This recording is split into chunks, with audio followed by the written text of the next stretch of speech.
Bonsoir à toutes et à tous, bienvenue dans cette édition d'information. Dans l'actualité ce soir, 32e sommet de l'Union africaine à Addis Abeba, un sommet marqué par le passage de témoins entre le président rwandais et égyptien à la tête de cette organisation panafricaine. Le président guinéen Alpha Condé a pris une part active aux travaux. Et puis c'est un programme présidentiel, l'insémination artificielle est dans sa deuxième phase. 6 préfectures pilotes ont été déjà identifiées lors de la première phase, un ouf de soulagement pour les éleveurs guinéens. Enfin, sport, athlétisme avec le coup d'envoi du marathon universitaire de Guinée. L'événement a été lancé ce dimanche à Kindia. Plus de 3000 étudiants prennent part à cette compétition. Voilà pour le sommaire. Encore une fois, bonsoir à toutes et à tous. Bienvenue dans cette édition. Tout d'abord, en plus bref et en image, le président de la République, professeur Alpha Condé, a pris part ce matin à Addis Abeba à l'ouverture de la 32e session ordinaire de l'Assemblée de l'Union africaine. Thème retenu, année des réfugiés, des rapatriés, des personnes déplacées, des solutions durables au déplacement forcé en Afrique. Ces chefs d'État et de gouvernement se sont réunis ici pour discuter de plusieurs sujets liés au développement en Afrique, notamment la zone de libre-échange continentale, la paix et la sécurité ou encore la réforme institutionnelle et financière de l'Union africaine. À l'issue de la cérémonie d'ouverture, le président Paul Kagame a passé le témoin au président égyptien Abdel Fattah al-Sisi qui conduira les destinées de cette organisation panafricaine pendant une année. Nous y reviendrons dans nos prochaines éditions d'information.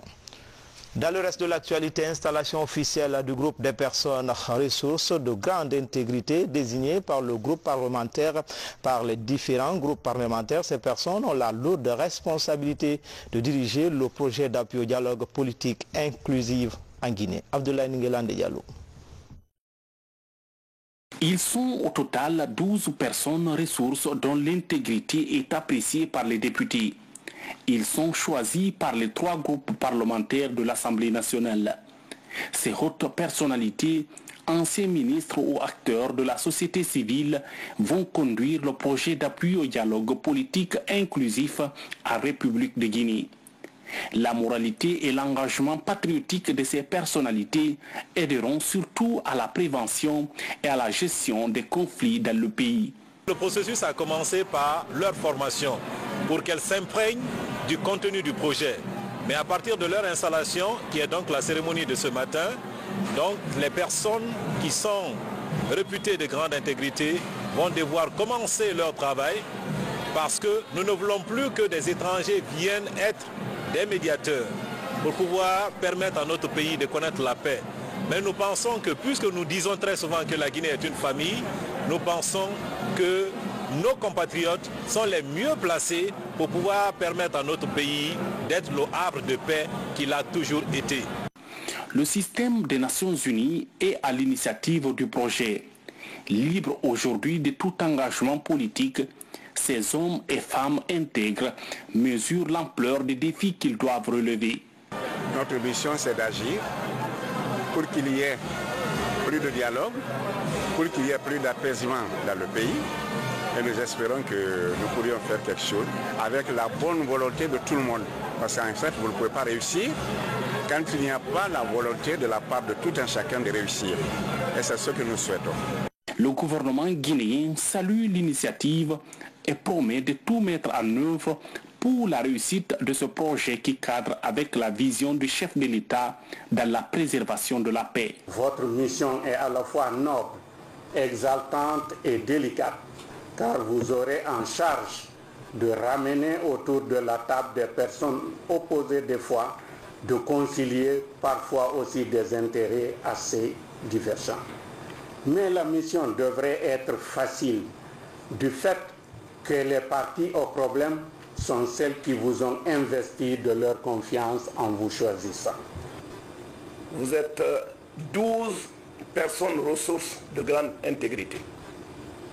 Les dernières statistiques, nous sommes aux environs de 12 500 000 Guinéens. Faites rapidement le calcul.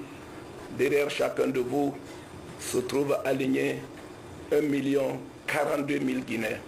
Si notre pays a besoin de quelque chose aujourd'hui plus que de tout autre, il s'agit bien de la paix.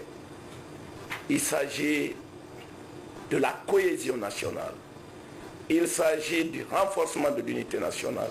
Dans les prochains jours, ces personnes ressources de grande intégrité vont se mettre au travail. Le champ des interventions dans le cadre de l'identification et la résolution des conflits est vaste. La Guinée et la France signent une convention de financement en faveur des pêcheurs artisans de Bofa. Il s'agit de construire notamment 2 ports de pêche et un marché moderne. Le coût du projet s'élève à plus d'1 million d'euros pour une durée d'exécution de 3 ans, financée en grande partie par l'AFD. Mohamed Touré, Aboubakar Diaby. C'est parti pour un nouveau projet en faveur des populations de Bofa. Il est le résultat de 2 ans de réflexion entre la Guinée et la France. Le projet bénéficie de l'accompagnement des partenaires comme l'AFD. Ce projet-là, avec 4 composantes. Donc la première composante, ce sera la rénovation du débarcadère de Bofa. La seconde, ce sera la rénovation du débarcadère de Walia. La troisième, ce sera la mise en place du nouveau marché de Bofa, derrière la gare routière. Et la quatrième, ce sera du renforcement de capacité avec l'ensemble des parties prenantes sur le projet. En tout, le projet coûte à peu près 1 580 000 euros. Financé par l'AFD, des partenaires privés, des partenaires publics. Les parties signataires s'engagent à faire de ce projet un levier économique pour booster le développement à la base et surtout freiner le départ massif des jeunes Guinéens vers l'Europe. On s'aperçoit en France qu'il y a énormément de Guinéens qui viennent et ces jeunes qui quittent le pays. Donc c'est une perte sèche pour le pays de voir sa jeunesse partir. L'idée c'est de créer des emplois en Guinée de façon à ce que chaque Guinéen puisse travailler et gagner sa vie décemment. C'est un grand projet aujourd'hui qui pourrait réduire non seulement la pauvreté chez nous, mais qui pourrait, en renforçant la capacité des jeunes sur leur employabilité dans le domaine de la pêche. Le fumage que les femmes vont faire aussi, ça va aider avec ce projet-là. La délégation française a également procédé à l'inauguration de la source d'eau, ici à Kassan, dans la commune rurale de Koba.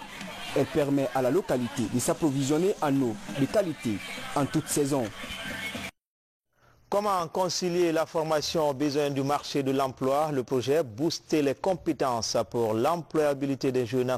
À sa petite idée, le ministère de la Jeunesse et certains partenaires se mobilisent pour mettre en place les instruments nécessaires. Pour cette première phase, ils misent sur la réorientation des différentes formations et le Centre national de formation touristique et hôtelière de Kipé est la zone pilote de cet exercice. Lancé Kamisoko, Mamadou Alpha Baldé. Rendre consommables les sortants des écoles techniques et universités guinéennes est le but de ce volet du projet Booster les compétences pour l'employabilité des jeunes. Pour ce faire, le ministère de la Jeunesse, de l'Enseignement supérieur et celui de l'Enseignement technique lance le programme de renforcement de capacité des formateurs du Centre national de formation en hôtellerie et tourisme de Kipé. Un programme devant permettre à la Guinée de se doter d'un personnel enseignant qualifié. La formation technique et professionnelle reste et demeure le préalable incontournable. Le présent projet que nous lançons officiellement aujourd'hui s'inscrit en droite ligne dans la politique de qualification de notre système d'enseignement technique et de formation professionnelle. Le président de la République, le professeur Fakonde, depuis son accession à la magistrature suprême, développe une vision claire et nourrit des ambitions sans commune mesure pour le développement de ce secteur dans notre pays. Les nombreuses infrastructures hôtelières déjà réalisées et celles qui sont en cours de réalisation en font foi. Mais quel est le vrai sens de toutes ces réalisations si notre pays manque des ressources humaines compétentes pour travailler dans ces structures, les faire fonctionner de façon pérenne. L'objectif recherché est de faire de la formation technique et professionnelle le levier du développement économique du pays.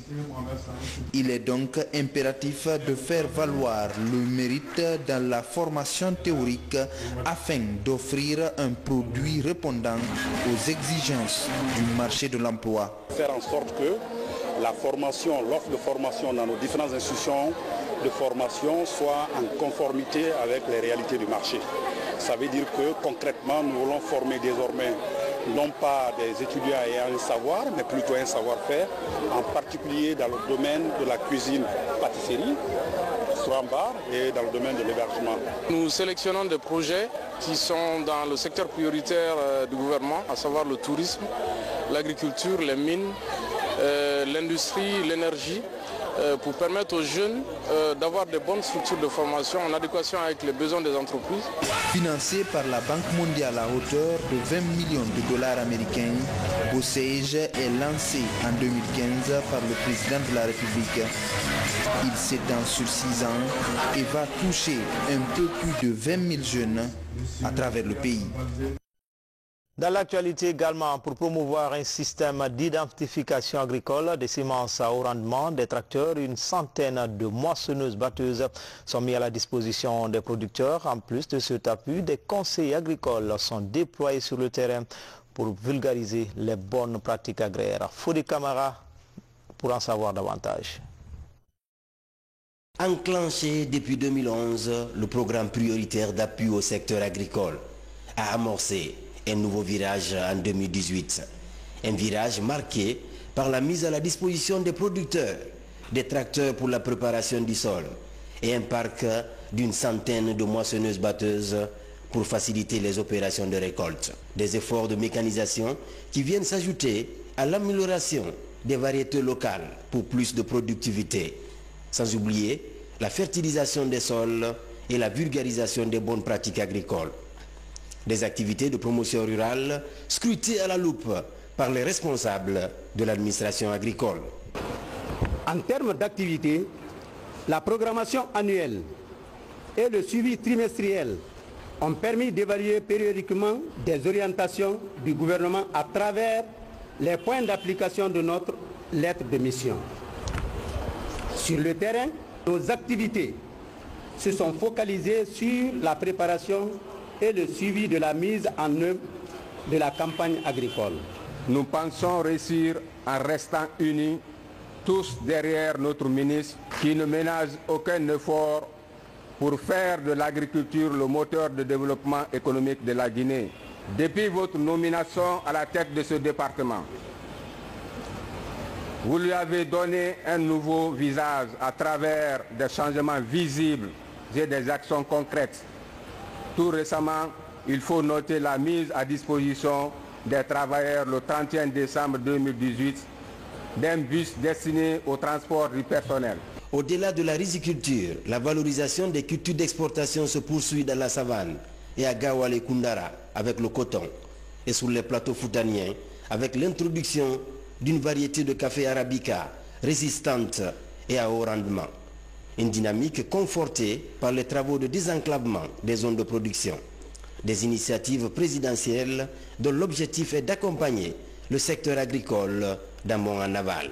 Nous savons tous que depuis son accession à la magistrature suprême de notre pays, le professeur Alpha Condé a beaucoup investi dans l'agriculture, s'est impliqué personnellement en prenant des initiatives nombreuses et heureuses. C'est pourquoi nous devons tout mettre en œuvre pour que la mission qui est la nôtre soit correctement accomplie pour le bonheur de la Guinée et des Guinéens.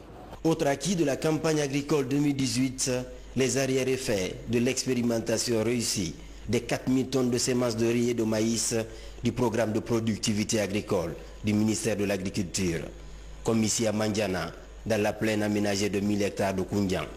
Des semences dont l'homogénéité, le cycle et le rendement ont séduit les populations agricoles civils et militaires. Ouvre plusieurs spermatozoïdes de taureaux européens. Cette dose de semences d'insémination artificielle est composée de 2 races. La première contient la catégorie de la production laitière et l'autre est qualifiée de mix à cause de sa forte productivité de lait et de viande. Sur le regard des éleveurs, la semence est administrée aux cobayes. Avec ce programme présidentiel au développement local, c'est la joie dans les cheptels. Réellement, nous les éleveurs, on ne croyait pas à cette affaire d'insémination artificielle bovine. On entendait, peut-être on voyait sur YouTube. Mais chez nous, pour nous les éleveurs, ce n'était pas une réalité de chez nous. Si cela a vu le jour aujourd'hui, avec l'implication du président de la République, c'est une initiative à saluer et encourager. Aux côtés des seniors, les jeunes inséminateurs formés au Maroc s'appliquent. Dans les préfectures de Kankan et Kouroussa, une quarantaine de vaches sont inséminées. Pour s'assurer de la réussite de l'opération, des mesures sanitaires et nutritionnelles sont envisagées. Le grand problème là-dedans, c'est le problème alimentaire. Il faudrait que les inséminés reçoivent un aliment équilibré, sain, et qui puisse leur permettre de bien développer la gestation. Évidemment, le suivi sanitaire ne sera pas laissé pour compte. Déjà, on a fait les premières vaccinations, notamment contre le charbon bactérien, et on a fait le déparasitage. La suite, maintenant, nous allons essayer de prodiguer des conseils aux éleveurs pour que ces animaux ne soient pas mélangés aux autres animaux du village. Ce programme pilote d'insémination artificielle touche les préfectures de Kankan, Kouroussa, Labé, Kissidougou, Guékédou et Forêt-Karia. Dans ce programme, une centaine de vaches est ciblée par le ministère de l'élevage. Une chose qui s'inscrit dans la vision du chef de l'État qui veut promouvoir les productions bovines en Guinée. Les premiers veaux de cette insémination sont attendus dans 9 mois. Nous avons pour ce faire lancé un projet pilote que nous sommes en train de mettre en œuvre. Il y a eu 40 vaches inséminées à Bouquet déjà et nous sommes en train, toujours sur instruction de son Excellence, Monsieur le Président de la République, professeur Alpha Condé, de procéder à l'insémination d'une centaine d'autres vaches. Après ce programme pilote, une vaste campagne d'insémination artificielle va toucher 10 000 vaches. L'opération est attendue dans toutes les préfectures du pays. L'association guinéenne de lutte contre le cancer a organisé ce samedi un marathon. La stratégie vise à sensibiliser la population sur les facteurs de risque du cancer comme le manque d'exercice physique. C'était en prélude de la célébration de la journée mondiale de lutte contre le cancer. Hadia Toubari. Jour et une trentaine de minutes d'activité physique régulière. L'une des stratégies vraiment pour lutter contre le cancer, c'est la marche à pied, la course. Développe au niveau de tous les organes du corps. En Guinée, les classes sociales défavorisées sont les plus exposées à la maladie. Le cancer du col de l'utérus, avec 1850 nouveaux cas dépistés chaque année, occupe la première place du registre national du cancer. Comme lui, ils sont nombreux les types de cancers qui affectent tous les ans 7300 personnes dans le pays. Parmi eux, 6000 malades cancéreux perdent la vie. Pour baisser le taux, Agikan lance la stratégie Info Cancer 2019. On vit deux types de cancers chez nous. Il y a les cancers qui sont liés à la pauvreté, les cancers liés au changement des habitudes, à l'occidentalisation de nos habitudes.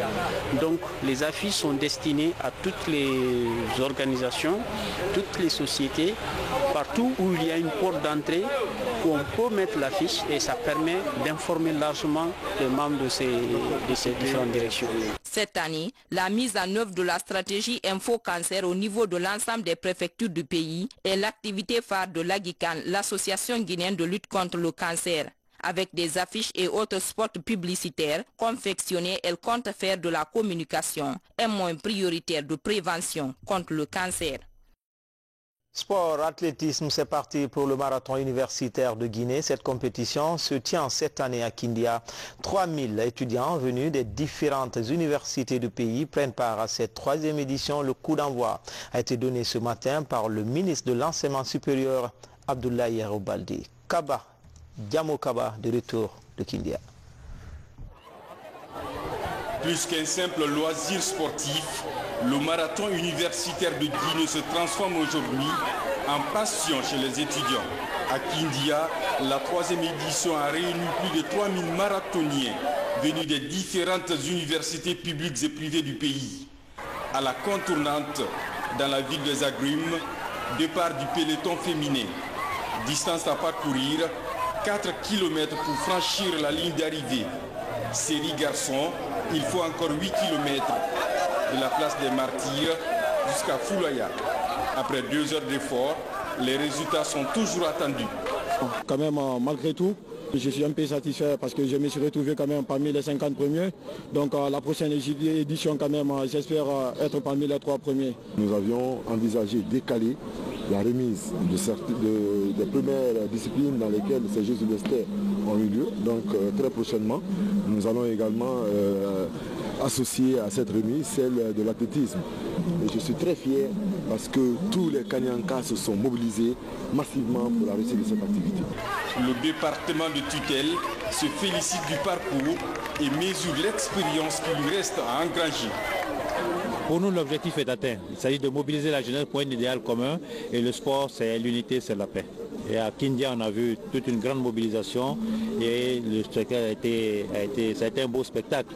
Et j'espère qu'on fera bénéficier d'autres villes de l'intérieur du pays de ce type d'activité sportive. Autre ambition des initiateurs, faire du marathon universitaire de Guinée un sport d'unité et de paix. Le rendez-vous de Kindia a été une occasion pour les autres étudiants du pays de découvrir la ville des Agrumes, mais aussi échanger avec leurs amis de l'université de Foulaya. Enfin, l'actualité nationale sous forme de télégramme, la vente illicite. Une conférence internationale se tiendra à la fin de ce mois à Conakry sur le tourisme. Le programme est du Club des jeunes professionnels guinéens. Une rencontre d'échange qui va réunir des hautes personnalités venues à travers le monde. Le ton est donné à travers ce point de presse. Comment essayer de mettre en lumière cette problématique de l'industrie touristique qui est quasi inexploitée en Guinée et comment en faire justement un vecteur de croissance. On pense qu'à la différence de d'autres secteurs, pour ne pas les citer, le tourisme peut être un vrai vecteur de développement. À Conakry, comme à l'intérieur du pays, la vente des médicaments par terre devient un phénomène inquiétant. Le constat est palpable. Certains citoyens jouent aux pharmaciens dans les différents marchés. Une pratique néfaste pour la santé publique. Nous rencontrons pas mal de cas de patients qui viennent, qui ont déjà les reins et le foie foutus. Les médicaments, il faut savoir que c'est un poison. Ces médicaments vont avoir des effets néfastes, négatifs sur la santé des gens, sur les différents organes. Du cancer du foie, parfois c'est lié aux médicaments. Pendant plus d'une semaine, un tournoi de football a réuni 6 structures sanitaires de la capitale, dont la direction régionale de la santé et l'équipe des partenaires techniques et financiers du système des Nations Unies. Le trophée en jeu vise à renforcer les liens de confraternité entre les acteurs évoluant dans le sous. C'est l'hôpital sino-guinéen qui s'impose aux séances des tirs au but.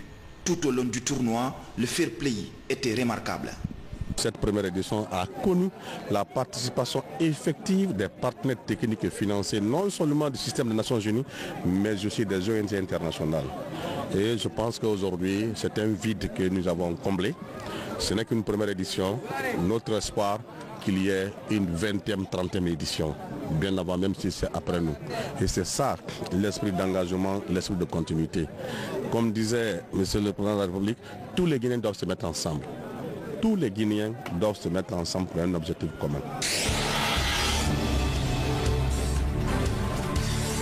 Ils sont agents et officiers de police et de protection civile de la promotion 2008 de l'ancienne École nationale de police de Sonfonia. Cette promotion porte désormais le nom de Feu Fodé Moussa Silla, ancien directeur général de la police nationale, décédé en novembre dernier au Maroc.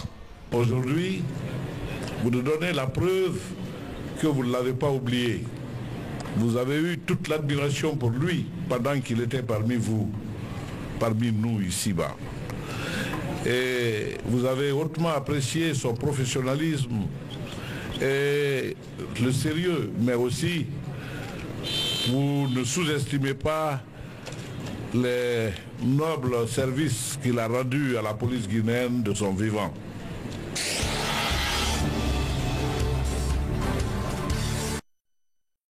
C'était tout pour les infos. Grand est-il le plaisir pour moi de vous servir pendant ces 3 jours d'affilée. Merci à tous ceux qui m'ont aidé à préparer et à vous présenter ces différentes éditions d'information. À bientôt, Inch'Allah.